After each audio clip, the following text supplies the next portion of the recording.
नमस्कार दोस्तों, आप सभी का हमारी आज की कहानी में हार्दिक स्वागत है। अगर आप हमारे चैनल पर पहली बार आए हैं, तो सब्सक्राइब करना ना भूलें और बेल आइकन दबाकर सभी नई कहानियों का आनंद लें।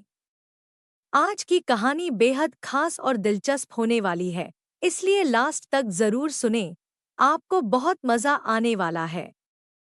तो बिना किसी देरी के चलिए कहानी शुरू करते हैं। एक युवक ने विवाह के 2 साल बाद प्रदेश जाकर व्यापार करने की इच्छा अपने पिता से जताई। पिता ने स्वीकृति दी, तो वह अपनी गर्भवती पत्नी को माँ-बाप के जिम्मे छोड़कर व्यापार करने प्रदेश चला गया। प्रदेश में उसने मेहनत से बहुत सारा धन कमाया। धन कमाते कमाते 17 वर्ष बीत गए, तब जाकर संतुष्टि हुई। जब वह बहुत धनी सेठ बन गया, तब उसे वापस घर लौटने की इच्छा हुई। उसने अपनी पत्नी को पत्र लिखकर घर आने की सूचना दी और जहाज में बैठ गया। उसे जहाज में एक व्यक्ति मिला जो दुखी मन से उदास बैठा था। सेठ ने उसकी उदासी का कारण पूछा तो उसने बताया कि इस देश में ज्ञान की कोई कद्र नहीं है। मैं यहाँ ज्ञान के सूत्र बेचने आया था, पर कोई लेने को तैयार ही नहीं है। सेठ ने सोचा कि इस देश में मैंने तो बहुत धन कमाया है, यह तो मेरी कर्मभूमि है, इसका मान अवश्य रखना चाहिए। यह सोचकर उसने ज्ञान के सूत्र खरीदने की इच्छा जताई। उस व्यक्ति ने कहा कि मेरे हर ज्ञान सूत्र की कीमत 500 स्वर्ण मुद्राएं है। सेठ को सौदा महंगा तो लग रहा था, लेकिन कर्मभूमि का मान रखने के लिए 500 स्वर्ण मुद्राएं दे दी।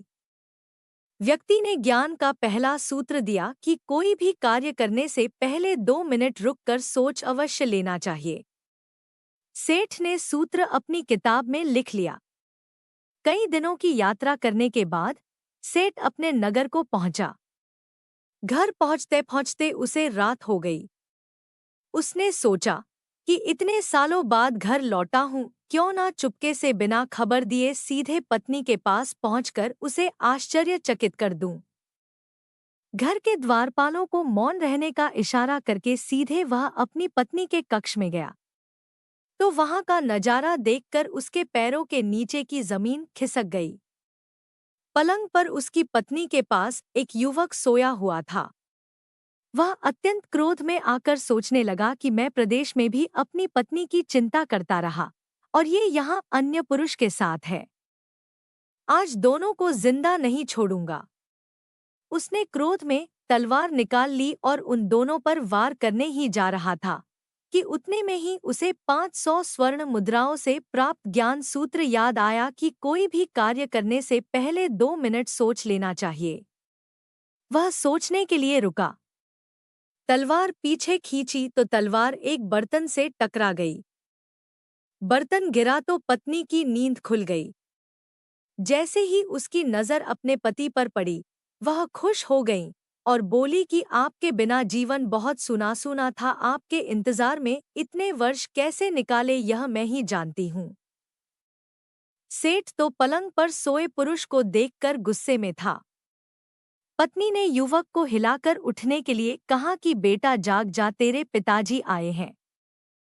युवक उठकर जैसे ही पिता को प्रणाम करने के लिए झुका कि उसके सिर की पगड़ी गिर गई और उसके लंबे लंबे बाल बिखर गए। सेठ की पत्नी ने कहा, स्वामी ये आपकी बेटी है। पिता के बिना इसके सम्मान को कोई आंच न आए, इसलिए मैंने इसका बचपन से ही पुत्र के समान पालन पोषण किया और पुत्र जैसे ही संस्कार दिए हैं। यह सुनकर सेठ की आंखों से आंसू बह निकले।